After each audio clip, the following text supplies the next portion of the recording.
Muy buenas tardes para todos. Es un gusto saludarlos de nuevo con este evento de nuestro Círculo de Administradores de Copropiedades que nació en el año 2014. El objetivo de este programa es formar y actualizar a los administradores de copropiedades en temas jurídicos, administrativos, financieros y además facilitar los beneficios a través de convenios comerciales con las empresas vinculadas. Hoy los invitamos también a seguir nuestras redes sociales para que estén enterados de toda la información de este sector y también para que se enteren cuando hacemos este tipo de eventos y estén súper conectados con nosotros para que cada vez tengan mayor información. Hoy hablaremos sobre el proyecto de ley que busca garantizar seguridad y convivencia en la propiedad horizontal y es por esto que hoy le doy la bienvenida al representante de la Cámara, José Daniel López. Honorable representante, un saludo muy especial para usted. ¿Cómo ha estado? Bienvenido.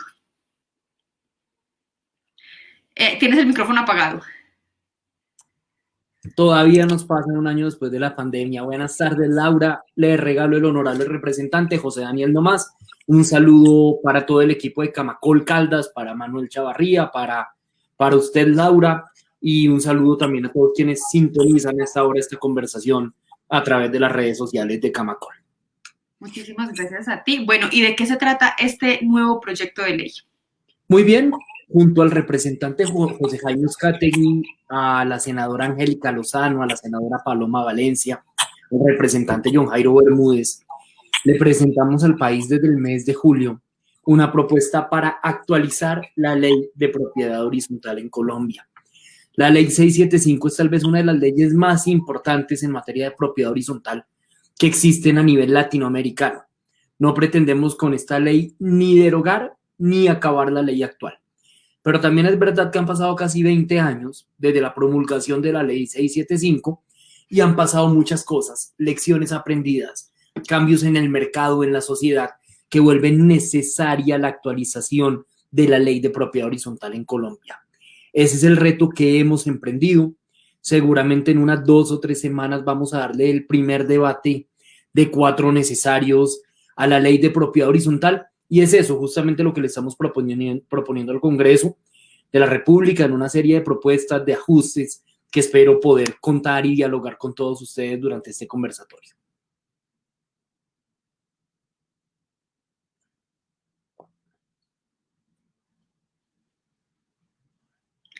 Sí, aquí estamos atentos a todos los comentarios de todas las personas. Muy bien, Laura. Entonces, si quiere, cuento el contenido de la reforma o de pronto no voy a contar todo el contenido, pero sí quisiera contar cuáles son las apuestas principales. Además, entiendo que acá la mayor parte del público hace parte del círculo de administradores de propiedad horizontal de Manizales o del departamento de Caldas, adscritos a Camacol Caldas. Luego es ahí donde quisiera poner el énfasis, bajo el entendido que tanto en mis redes sociales, que son en Facebook me buscan como José Daniel López, en Twitter en @López José Daniel, en Instagram en @lopez.jose.daniel y en mi sitio web que es www.josedaniel.co pueden encontrar contenidos específicos sobre el proyecto de ley. Pero quisiera contarles las principales apuestas, sobre todo para los administradores de propiedad horizontal. Y para empezar por ahí quisiera referirme a 3 puntos concretos. Al tema de la especialización de los administradores, al tema del registro único de administradores de propiedad horizontal y al tema de la inspección, vigilancia y control. Y luego de eso me referiré a otros aspectos de la ley que también pueden ser del interés de ustedes. A ver, yo he encontrado en la comunidad de la propiedad horizontal una especie de polarización, ya que ese término está tan de moda, en torno a 2 visiones sobre los requisitos que deben tener los administradores de propiedad horizontal. Por un lado, he encontrado de algún modo un extremo y con esa expresión de extremo no pretendo desacreditarlos, es más para efectos pedagógicos. Hay un extremo que aboga de algún modo por la mega profesionalización de los administradores de propiedad horizontal. Entonces hay quienes dicen que quienes no se hayan graduado, o hay quienes opinan que la administración de propiedad horizontal solamente puede ser ejercida por personas que se hayan graduado en carreras universitarias o en carreras técnicas y tecnológicas en propiedad horizontal. Entonces, que solamente, por ejemplo, los tecnólogos del SENA o de algunas otras instituciones técnicas que forman específicamente en administración de propiedad horizontal deberían ejercer este oficio y sustentan su posición en que el oficio de administrador es un oficio absolutamente especializado y que requiere, digamos, casi que el ejercicio de una profesión específica, y que para el buen desarrollo de esta labor solamente debería ser adelantado por quienes se hayan formado en unos programas muy específicos, y esa es como una cara de la moneda. La otra cara de la moneda, o el otro extremo, si se quiere, es quienes dicen, vea, acá no importa lo que la gente haya estudiado, no importa si son profesionales o no, no importa si se formaron académicamente o no en propiedad horizontal, lo que verdaderamente importa es que tengan experiencia práctica en la labor de administración. El hecho de que una persona sea tecnóloga en propiedad horizontal, por poner como el ejemplo más específico, no implica que sea mejor administrador que eventualmente un médico o un psicólogo que por circunstancias de la vida, una psicóloga que por circunstancias de la vida terminó dedicado a este oficio, lo aprendió a ejercer y lo aprendió a ejercer de la mejor manera. Entonces, en medio de estas dos discusiones, uno que aboga, digamos, por el carácter empírico, práctico, de formación práctica de quien ejerce la labor de administración, y por otro lado de quienes abogan por su superprofesionalización, nosotros estamos proponiendo una fórmula intermedia. Esa fórmula intermedia, ¿en qué consiste? Consiste en decir, venga, vamos a crear en primer lugar un régimen de transición para que todos los que tengan al menos 5 años, una vez entra en vigencia la ley y puedan acreditar 5 años siendo administradores, no les vamos a exigir ningún requisito académico adicional al hecho de que ya tienen 5 años de experiencia. Así que acá en este círculo de administradores, si hay administradores ya que tienen un tiempo recorrido, deben tener esa tranquilidad. Para los que tengan 5 años o menos, pueden completar los 5 años de experiencia y salvar el requisito de alguna manera. O para los administradores nuevos, deben tener alguna clase de formación específica en propiedad horizontal, no necesariamente a nivel de carrera universitaria o de carrera técnica o tecnológica, pero sí al menos formación complementaria, diplomados, entre otros, en propiedad horizontal, o si hay un programa técnico, tecnológico de pregrado, pues mucho mejor. De esta manera, lo que proponemos con este nuevo sistema es avalar la experiencia de quienes ya la tienen, reconocer el valor formativo y académico del tiempo que han recorrido con esa meta de 5 años de experiencia para que le puedan poner un chulo al requisito de formación en administración de propiedad horizontal, y para los administradores nuevos sí pedirles que tengan alguna clase de formación académica específica en propiedad horizontal, pero sin irnos a la exigencia pues del pregrado o de la formación técnica o tecnológica. Creemos que con esta fórmula logramos conciliar, por un lado, la necesidad de tener administradores que conozcan académicamente la propiedad horizontal, que estén actualizados en las nuevas tendencias. También buscamos de algún modo darle valor a aquellas personas que se deciden pues desde el punto cero de su carrera jugársela por ese camino, pero también reconocer que en la práctica, que en la experiencia, que en el día a día hay un valor agregado que no podemos desconocer ni podemos dejar por fuera del mercado. Porque además esta no es solamente una actividad de gran importancia social y comunitaria, sino también es una forma de sustento y de generación de ingresos para miles de familias en Colombia, y eso naturalmente lo debemos respetar de la mejor manera. Eso en primera medida. En segundo lugar, el tema del registro único de administradores de propiedad horizontal.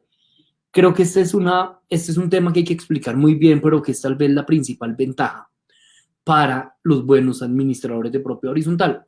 Hoy, de algún modo, ustedes seguramente lo saben mejor que yo, este oficio ha venido sufriendo un desgaste reputacional. Son comunes las historias de administradores que no administran bien los recursos, que abandonan copropiedades con conflictos sustanciales con los vecinos, con los consejos de administración. Y a los buenos administradores le pasa lo mismo que a los buenos congresistas y a los buenos políticos, a los que nos terminan juzgando por lo que hacen algunos otros que no hacen bien su oficio. Así que en el mercado de la administración de propiedad horizontal, como a veces pasa también en mi gremio, terminamos pagando justos por pecadores. Por eso queremos crear el registro único de administradores de propiedad horizontal. Este es un registro que estamos evaluando si lo administra las cámaras de comercio o lo administra el Ministerio del Interior, en donde básicamente cualquier copropiedad, cualquier consejo de administración que esté interesado en contratar a un candidato para que sea el administrador de su copropiedad, va a poder consultar en ese registro toda la información de los administradores de propiedad horizontal. Esto es, no solamente sus datos de contacto, su formación profesional, sus años de experiencia, sino también algo muy importante. Número uno, si tiene sanciones vigentes ejecutoriadas. Veremos ahora, cuando hablemos del registro único de la inspección, vigilancia y control, que crearemos una institucionalidad que eventualmente podrá sancionar a los actores de la propiedad horizontal. Entonces, lo primero que aparecerá ahí es que si los candidatos administradores tienen o no sanciones vigentes. En el evento de existir sanciones, la anotación de esas sanciones no podrá ser eterna, iría, digamos, contra el derecho al buen nombre, pero sí tendría una duración de 5 años esa anotación en el registro único de administradores de propiedad horizontal. Y lo segundo que aparece para cada candidato, para cada administrador inscrito en el registro, que es un registro de obligatorio uso para todos los administradores, es que debe aparecer el historial de las copropiedades en donde ha trabajado el administrador de propiedad horizontal. ¿Eso qué significa? Que si yo soy el presidente del consejo de administración de mi edificio y quiero contratar a Laura García, y excúseme Laura por tomarla como ejemplo, que es candidata y pasó la hoja de vida en mi copropiedad para ser tenida en cuenta, ahí me va a salir el récord de copropiedades en los cuales Laura se ha desempeñado como administradora. Saldrán los datos de contacto de estas copropiedades y yo podré llamar y pedir referencias. Luego, ¿esto a qué nos lleva? A que los administradores que han hecho una buena labor, que han dejado una buena recordación en sus comunidades, en las comunidades para las cuales han trabajado, seguramente gracias al registro único de administradores de propiedad horizontal, obtendrán más trabajo, tendrán más posibilidades comerciales. De algún modo el registro es una especie de colador que va a permitir diferenciar lo bueno de lo malo. Pero eso sí, por supuesto, para quienes salen con conflictos con las comunidades, para quienes salen con denuncias en ocasiones, con quejas, quienes tienen un récord de insatisfacción, a lo que va a llevar este registro, sí es seguramente que cada vez les va a resultar más difícil encontrar copropiedades que contraten sus servicios. Esto es, si llevamos información simétrica al mercado sobre el récord de los administradores de propiedad horizontal, estamos creando una figura que claramente va a premiar a los más preparados, a los más pilos, a los de mejores resultados y va a apartar gradualmente del mercado a quienes no tienen esos resultados. Así que creemos que el registro único de administradores de propiedad horizontal va a ser un incentivo enorme al mérito para el buen ejercicio y para la dignificación de esta labor. Y en tercer lugar, estamos creando algo que está pendiente desde hace muchos años y es un verdadero régimen de inspección, vigilancia y control sobre la propiedad horizontal, en donde son sujetos de control tanto los administradores como los miembros de los consejos de administración. Se nos ha pedido reiteradamente que para el tema de la inspección, vigilancia y control se cree una especie de superintendencia de la propiedad horizontal que haga la labor que hace de pronto la SICO o las supersociedades o la supersalud sobre los conjuntos de propiedad horizontal o sobre en general las personas jurídicas que se agrupan como propiedad horizontal. Pero también entendemos que en este momento fiscal del país y en este momento social resultaría muy difícil anunciarle al país la creación de una nueva entidad si sea necesaria. Por eso lo que nosotros estamos proponiendo es que sean las alcaldías distritales o municipales, las que adelanten esta labor de inspección, vigilancia y control. En el caso de ustedes, la alcaldía de Manizales o las alcaldías de los distintos municipios de Caldas, seguramente a través de sus secretarías de gobierno, o en el caso, por ejemplo, de entidades territoriales, como es el caso de Bogotá, con órganos especializados que existen para lo comunitario. En Bogotá, por ejemplo, tenemos el IDEPAC, que es el Instituto Distrital de Participación y Acción Comunal, que hoy asesora la propiedad horizontal, trabaja en equipo con los consejos de participación ciudadana de propiedad horizontal, pero no tiene dientes para intervenir en la vida de la propiedad horizontal, como si lo tiene para intervenir en las juntas de acción comunal. Con este sistema creamos un régimen de inspección, vigilancia y control que tiene énfasis preventivo y pedagógico. Acá no nos estamos inventando ni una contraloría, ni una procuraduría, ni una fiscalía para la propiedad horizontal. No, es un órgano cuya primera opción, cuya prioridad siempre va a estar en lo pedagógico y en lo preventivo, pero que también en última instancia va a tener facultad sancionatoria sobre los conjuntos y sobre los actores que conviven en la propiedad horizontal en torno al incumplimiento reiterado de reglas de la propiedad horizontal. Luego, lo que estamos buscando justamente, considerando que esto va a tener un debido proceso, que todas las decisiones que se tomen son decisiones de orden administrativo local sobre las cuales proceden recursos de reposición sobre la decisión de primera instancia y posteriormente pueden ser llevadas de la vía administrativa a la vía judicial para nuevas, digamos, para continuar la controversia sobre las decisiones que allá se tomen, pero lo que estamos buscando es que el Estado cuente con dientes para intervenir en situaciones determinadas en donde se configuran irregularidades, extralimitaciones u omisiones por parte de los actores de la propiedad horizontal, pero vuelvo y digo, con enfoque preventivo y con enfoque pedagógico, más que con un enfoque preeminentemente sancionatorio, pero sí dejándole dientes a las alcaldías para intervenir en el tema. Este es el eje tal vez más asociado con administradores de propiedad horizontal. Quisiera referirme a 2 o 3 puntos que son de la actualidad de la propiedad horizontal y que también pretendemos poner al día en este proyecto de ley que moderniza la ley de propiedad horizontal. Uno es el tema de vivienda turística. Yo debo confesar que no sé cuál haya sido el comportamiento de plataformas como Airbnb en Manizales. Sé que en ciudades como Cartagena, en ciudades como Santa Marta, se ha vuelto objeto de profunda conflictividad social, porque ahí entran en juego 2 cosas, digamos. Cuando una persona decide poner su apartamento en arriendo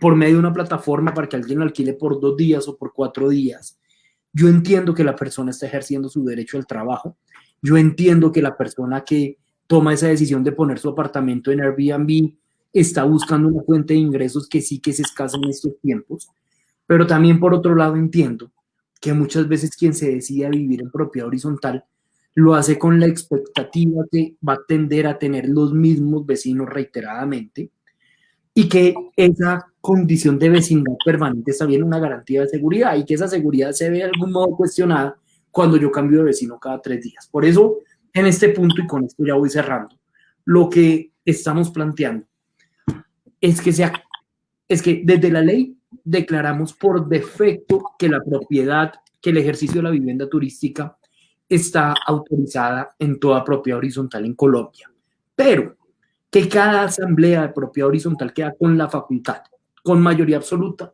de prohibir el ejercicio de actividades de propiedad horizontal en su propio dominio, de tal manera que será cada copropiedad, arrancando en una definición de autorización, no podríamos arrancar en una definición de restricción, la que defina si se puede o no se puede en su edificio adelantar esta actividad. Y 2 puntos adicionales que trae esta ley, Laura, y ya con eso redondeo. Tecnificar o más bien modernizar tecnológicamente la propiedad horizontal. Proponemos un plan gradual que lleve a que la propiedad horizontal se vaya a vivir a lo digital en gran medida, a que los estados financieros, las actas, los inventarios, los registros de ingresos, de correspondencia, los conjuntos, sin ponerle más cargas de las que ya tienen en tiempos tan difíciles, en donde mucha gente se está colgando y las carteras están creciendo, pero que los conjuntos empiecen a disponer esa información en medios virtuales de acceso público para todos sus copropietarios. También le damos más peso jurídico y mayor facilidad a la realización de asambleas virtuales, que creo que con sus pros y sus contras ha sido una ganancia y una lección aprendida de la pandemia. Y finalmente, participación ciudadana en la propiedad horizontal. Vamos a crear los consejos locales, municipales y departamentales de propiedad horizontal para que, como ocurre hoy en Bogotá, los ciudadanos se postulen, los ciudadanos elijan sus consejeros territoriales de propiedad horizontal. No son órganos remunerados, pero sí son órganos voluntarios y consultivos de las alcaldías o las gobernaciones para la toma de decisiones en materia de propiedad horizontal en las ciudades, en los departamentos, y todos estos consejos a su vez concluyen en un gran Consejo Nacional de Propiedad Horizontal. Lo que queremos es darle institucionalidad y darle vida a la participación ciudadana en propiedad horizontal. Hay muchos otros aspectos de la ley, Es un proyecto en cuya ponencia para primer debate hemos radicado algo de 70 artículos aproximadamente, así que acá me podría quedar un buen rato contando pormenores, pero creo que estas son las apuestas sustanciales del proyecto de ley y que agradeciéndole muy especialmente a Camacol por esta invitación quería venir a explicarles hoy. Muchas gracias a todos y acá feliz de responder las preguntas, las críticas y los comentarios a los que haya lugar. Sí, tenemos algunos comentarios hasta ahora y nos dice Gerardo Sarmiento, si me permite representante, las alcaldías no tienen capacidad para realizarla. El IPAC no han podido con la JAC, difícilmente podrán hacerlo en PH. Entonces, quiero decirle que los procesos de sanción de las JAC se demoran en el IPAC más de 3 años. Bueno, la pregunta que hace Gerardo es más distrital de alguna manera. Este es un escenario, entiendo, más de administradores del departamento de Caldas. Él se refiere a algunas dificultades puntuales que ha tenido el IEPAC en el trámite de las quejas en las juntas de acción comunal. Y es verdad que el IEPAC lo tenemos que fortalecer, le tenemos que dar un diseño institucional más robusto para que atienda de mejor manera las quejas en materia de juntas de acción comunal. Pero como acá no estamos, digamos, solamente viendo el tema Bogotá, sino es un problema nacional, yo sí me veía abocado a 2 opciones. O a la opción de crear una nueva institución, decisión que sería absolutamente difícil, casi que inviable políticamente en tiempos de pandemia, o a la decisión de darle esta facultad a la administración local municipal, que sin duda con el apoyo del gobierno nacional, sin duda con el acompañamiento técnico, sin duda con la gestión de recursos suficientes, puede llegar a darnos tal vez una salida al menos viable, porque creo que crear una nueva entidad en medio de la pandemia, cuando se viene seguramente una reforma tributaria que vemos con mucha preocupación, pues terminaríamos llevando a la inviabilidad del proyecto. Bueno, por aquí también me solicitan que algunos pormenores de la ley que puedas como adelantar o avanzar para todas las personas que nos están viendo en este momento. Bueno, me parece clave reiterar lo que hemos dicho, Laura. Número 1, vamos a crear el registro único de administradores de propiedad horizontal. Número 2, el sistema de inspección, vigilancia y control con enfoque preventivo y pedagógico sobre la propiedad horizontal. Número 3, requisitos flexibles que reconocen la experiencia, pero que orientan la cualificación de la labor de los administradores en materia de administración de propiedad horizontal. Número 4, el avance hacia las TIC, hacia las nuevas tecnologías de la información y la comunicación de la propiedad horizontal. Número 5, la regulación de la vivienda turística. Y número 6, Laura, importante enfatizar en algo que es verdad que consideramos en un momento, pero hoy descartamos de plano, y es que esta no es un proyecto de ley que derogue la ley 675, sino es un proyecto de ley que construye sobre lo construido, que mejora la ley 675 y suple los vacíos que pueden surgir luego de casi 20 años de implementación de esta norma. Yolanda Restrepo también nos dice, por la complejidad y el tamaño, ¿han considerado limitar la cantidad de propiedades por un administrador? La pregunta de Yolanda que hace en YouTube es muy importante, Laura, porque es verdad que en ocasiones hay administradores que con la mejor intención se llenan de copropiedades y terminan rebasando la capacidad que tienen en sí mismos de prestar estos servicios. Yo no me he animado a poner un tope y a decir, hombre, que no tengan más de 5 copropiedades, que no tengan más de 10. No, ¿por qué razón? Porque es que yo creo que eso lo resuelve el registro único. Y me explico.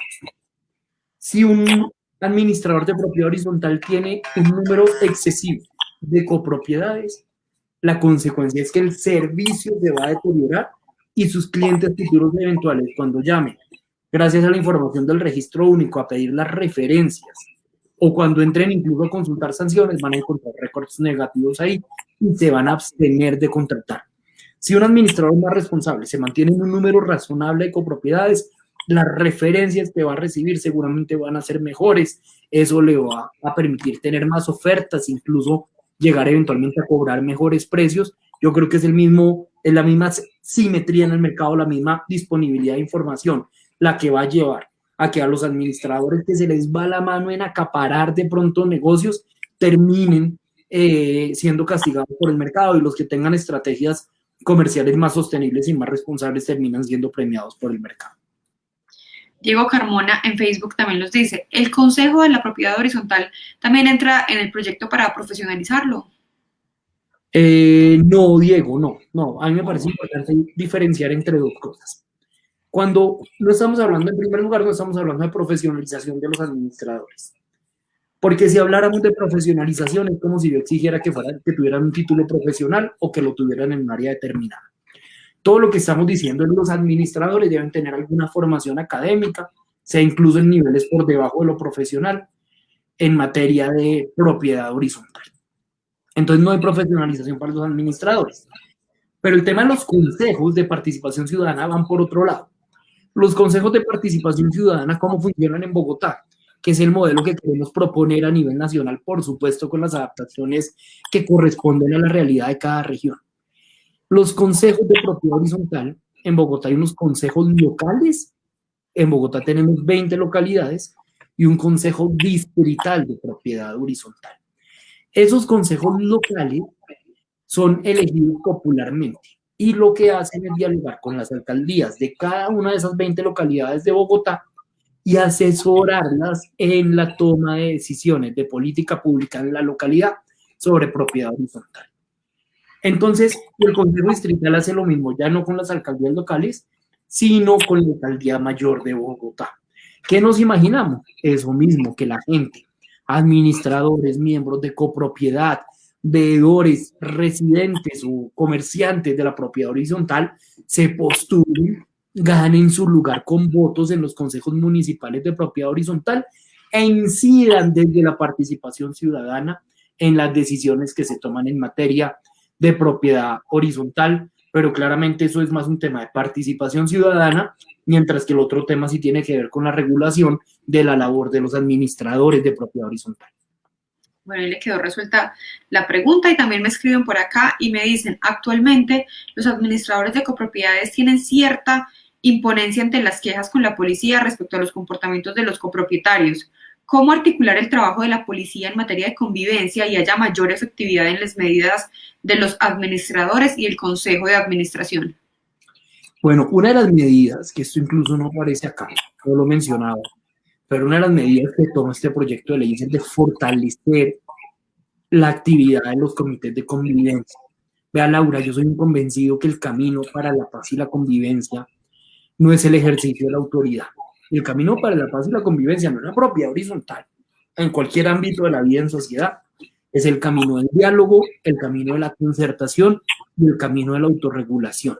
Con este proyecto de ley buscamos que los comités de convivencia tengan una capacidad sustancialmente mayor de tomar decisiones y de resolver en su instancia los conflictos que con frecuencia se ocurren entre vecinos, o entre administradores y vecinos, o entre el consejo y los vecinos, digamos, todas las mezclas que pueden darse ahí.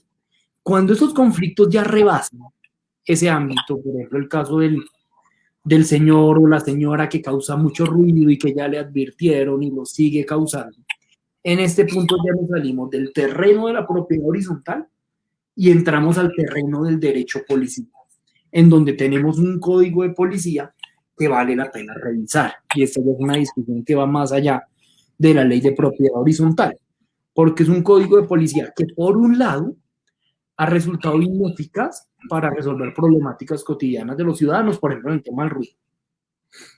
Y segundo, porque en muchos casos también se ha prestado para abusos por parte de miembros específicos, no estoy generalizando, de la policía en contra de ciudadanos. Entonces hay que buscar ese debido equilibrio. Lo que sí podemos hacer desde la ley 675, y lo estamos haciendo, es darle dientes, darle más fuerza, darle de algún modo un carácter más vinculante a las decisiones que se toman en los comités de convivencia. Perfecto. Y Liliana Ruiz González también nos dice, ¿es posible que se valide la experiencia de un copropietario en consejos de administración para ser el administrador de la propiedad horizontal? De un copropietario, pues digamos, el régimen que estamos creando de habilitación de administradores de propiedad horizontal hoy no hace una distinción entre si es o no copropietario. De hecho, ha habido como un debate sobre si debemos generar un régimen de incompatibilidades o de conflictos de intereses de los administradores de la propiedad horizontal. Ese paso no lo hemos dado todavía, pues es que la propiedad horizontal es muy diversa y así como uno pensaría que en conjuntos que manejan presupuestos altísimos y que son muy poblados, el hecho de que el administrador sea un miembro de la comunidad puede ser muy problemático. También conozco muchas comunidades de propiedad horizontal en donde eso funciona bastante bien. Por lo pronto lo que debo decir es que las reglas funcionan de manera homogénea para toda la propiedad horizontal en términos de exigir alguna formación académica en propiedad horizontal y para los que ya hayan sido administradores antes de la ley, 5 años de experiencia para dar por surtido ese requisito académico. Bueno, ahí está saludando el amigo.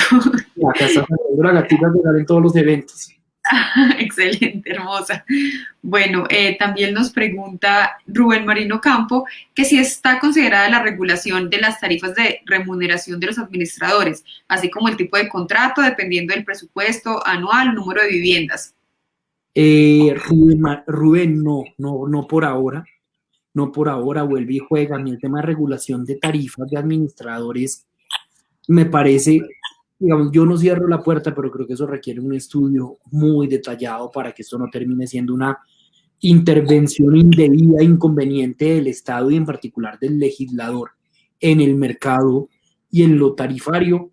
Nosotros, por ejemplo, estamos generando medidas diferenciales en viviendas de interés social y viviendas de interés prioritario, pero no en materia de las tarifas que cobran los administradores. Creemos que el mercado es capaz de resolver eso. Si un administrador le quiere cobrar muy caro una vivienda, una unidad de vivienda que no tiene esa capacidad, pues simplemente ese conjunto va a contratar a otra administradora, a otro administrador. Lo que sí estamos creando, por ejemplo, es una obligación para que cuando haya conflictos sobre la entrega de bienes comunes en proyectos de interés social o en proyectos de interés prioritario, que eso lo dirima un perito adscrito a la Cámara de Comercio correspondiente y que ese perito en este tipo de proyectos de vivienda sea asumido no por partes iguales, como ocurriría en las demás copropiedades desde esta nueva ley, sino que sea asumido integralmente por el constructor, por el propietario inicial o constructor. Pero por ahora eso es lo más lejos que estamos viendo, digamos, como en el tema de cargas y en el tema de tarifas. Por ahora no hemos dado ese paso y yo creo que ese paso debe darse con mucho cuidado.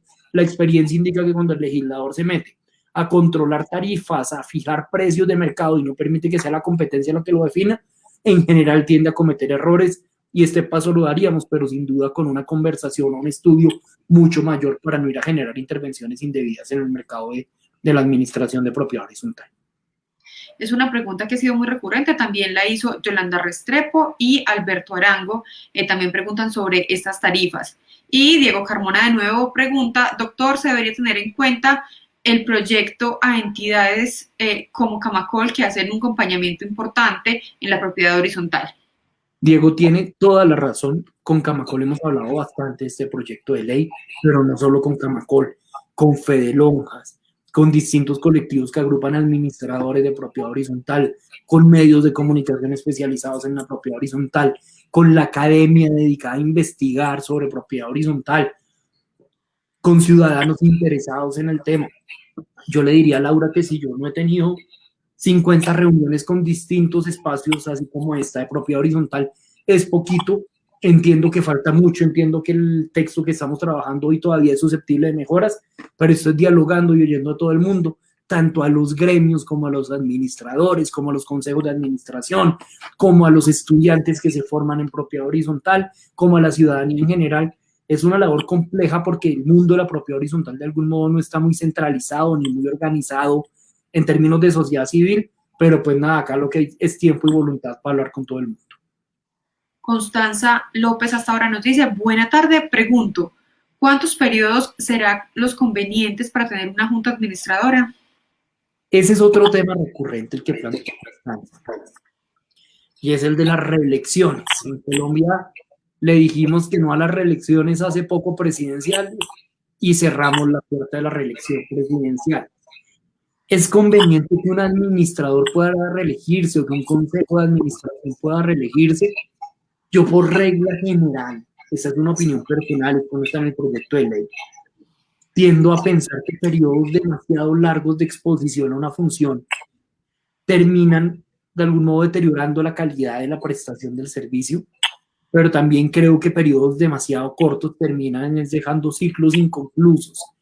Yo soy amigo de ciclos de 8 años, de ciclos de 10 años máximo en las labores que se presten, pero también debo decir que por ahora no nos hemos animado a dar ese paso, porque también entendemos que hay edificios en donde tienen el mismo administrador hace 30 años y todos son felices, y también hay edificios en donde tienen un consejo de administración durante muchos años y o todos son felices o nadie más quiere meterse. Entonces, entendemos también que generar regulaciones restrictivas en ese campo puede ser bien intencionado, pero en la práctica termina siendo complejo. Y aquí tenemos otra que dice, cuando se trata de copropiedades menores y muy pocos copropietarios, ¿hasta dónde se flexibiliza la ley o se adapta a la realidad de ellos? Es decir, cuando tienen vigilantes informales y vienen luego demandas por seguridad social o por complejidad en llevar a la contabilidad. ¿Hay alguna figura que pueda apoyar estas copropiedades que ni saben si existe reglamentación de propiedad horizontal y otras responsabilidades? Esa pregunta, Laura, es fundamental y es la pregunta sobre la pedagogía de la ley. Y más allá de la pedagogía, no sobre la ley de propiedad horizontal, del Código Sustantivo del Trabajo.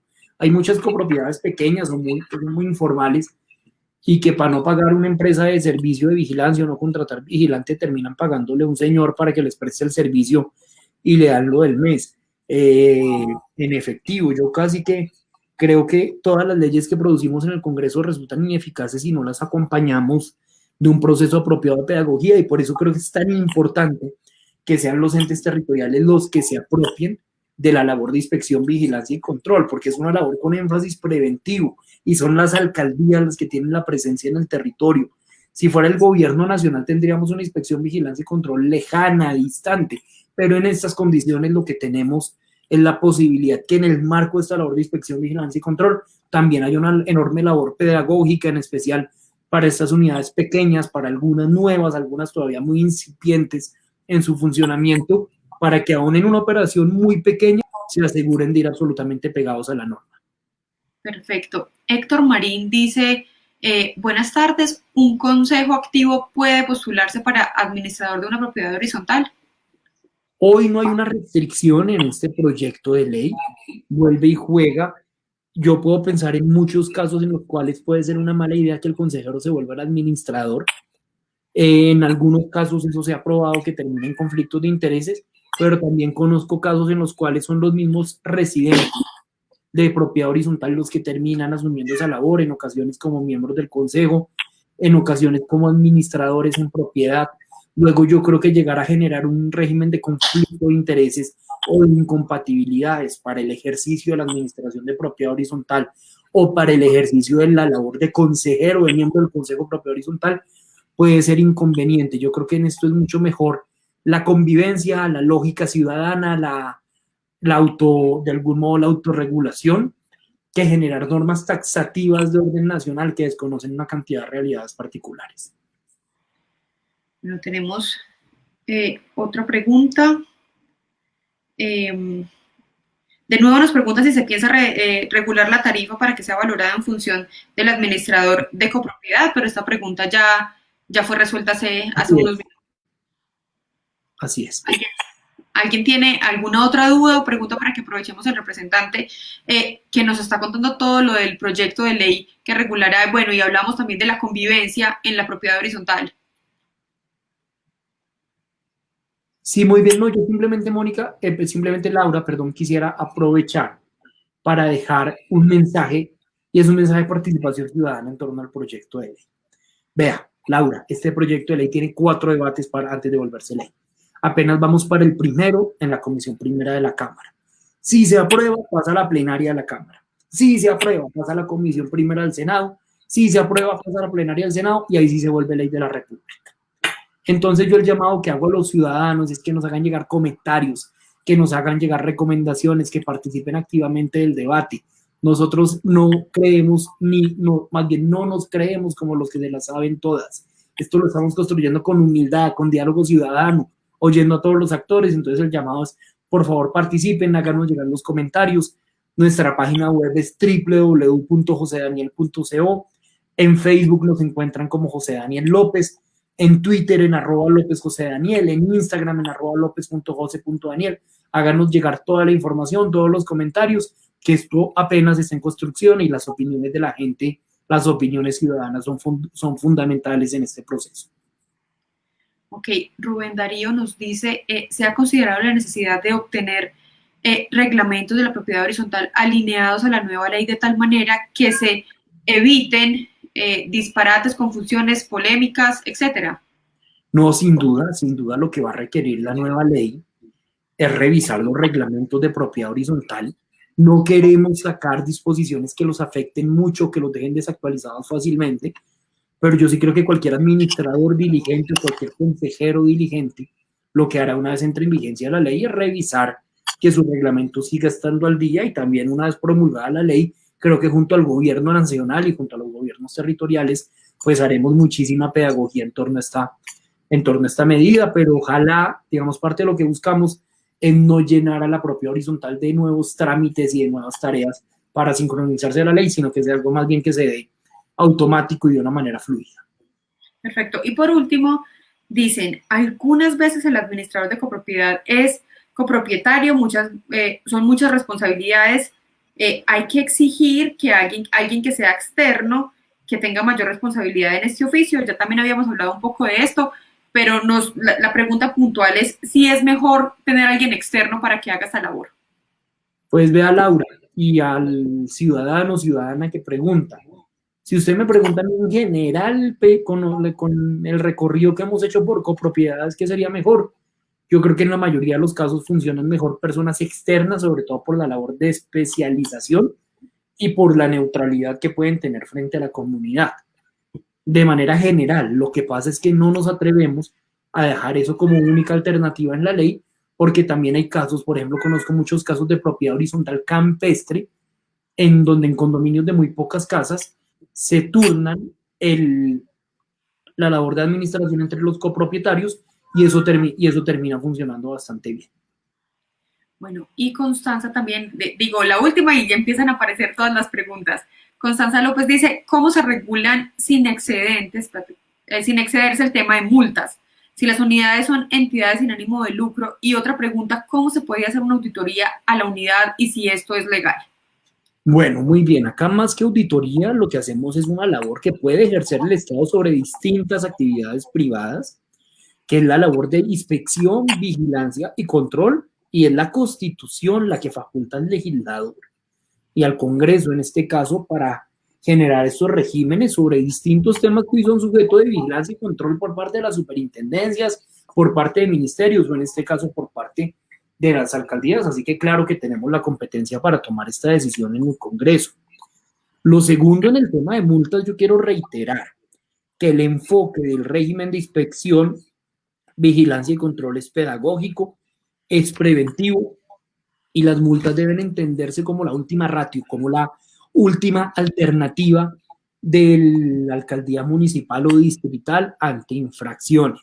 Y además esas multas tienen una gradualidad en donde van desde faltas leves hasta faltas graves, faltas muy graves, y esas multas pueden implicar en unos casos anotaciones en el registro para los administradores, en algunos casos amonestaciones verbales, hasta sanciones pecuniarias, pero para decir que, claro, una multa siempre será una dificultad para quien se la apliquen desde el punto de vista presupuestal, pero solamente se entiende como una situación o una medida de última instancia, y luego de haber fracasado reiteradamente o de haber insistido reiteradamente sin éxito en la adopción de medidas pedagógicas y preventivas. Bueno, también nos comentan aquí, considerando el tema legal en cuanto a impugnaciones, resolución de conflictos, irregularidades administrativas, etcétera. ¿Y cuál es? Pero no me queda muy claro cuál es la pregunta ahí, pero bueno, pero leyendo lo que pregunta Millán Asociados, justamente lo que estamos buscando son instancias de resolución de este tipo de conflictos que pueden surgir en materia de más que de pronto irregularidades, que en el sentido estricto, cuando por ejemplo hay malversaciones de fondos, estamos hablando más del derecho penal.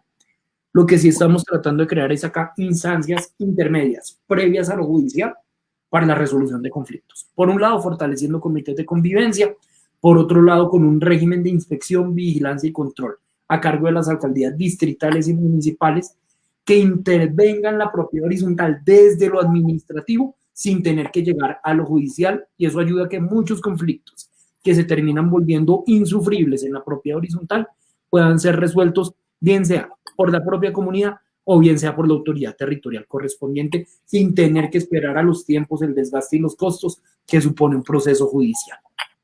Yolanda Restrepo también dice, van a regular que no sean las constructoras que proponen esos reglamentos, cláusulas abusivas en su propio beneficio, y ¿quién revisará esto? Bueno, pues justamente es importante recordar que las propias asambleas de propietarios, luego que se hace una entrega de la mayoría de la copropiedad, justamente esa nueva comunidad, esa comunidad de compradores, tiene toda la facultad para modificar los reglamentos de propiedad horizontal, que estos reglamentos además deben ser aprobados en asamblea, ya con la existencia de una mayoría de propietarios, no propietarios originales, como son los constructores, sino de propietarios nuevos. Así que naturalmente lo que acá buscamos es desde el punto cero, que no sean los constructores, que digamos que en ocasiones algunos pocos cometen acciones abusivas, pero también por regla general creo que son actores muy importantes tanto en la propiedad horizontal y con quienes debemos dialogar y entender, como también y sobre todo en la reactivación económica juega este gremio un papel fundamental, pero también es importante recordar que es en la ciudadanía, es en los propietarios en quienes desde el punto cero también está la decisión de darse sus propios reglamentos y la decisión de asegurar que las reglas de juego de su convivencia en comunidad sean las que quieren tener de manera autónoma y sin incidencia de ningún tercero. Y Diego Carmona de nuevo nos pregunta, ¿qué tiempo se tiene estimado para que el proyecto se haga ley? Pues ya habíamos hablado también un poquito de eso, que hablaste de las facetas, pero sería bueno que les explicáramos bien cuál sería ese tiempo. Bueno, un proyecto de ley ese proyecto de ley tiene plazo hasta el 20 de junio del 2022 para completar su trámite en el Congreso.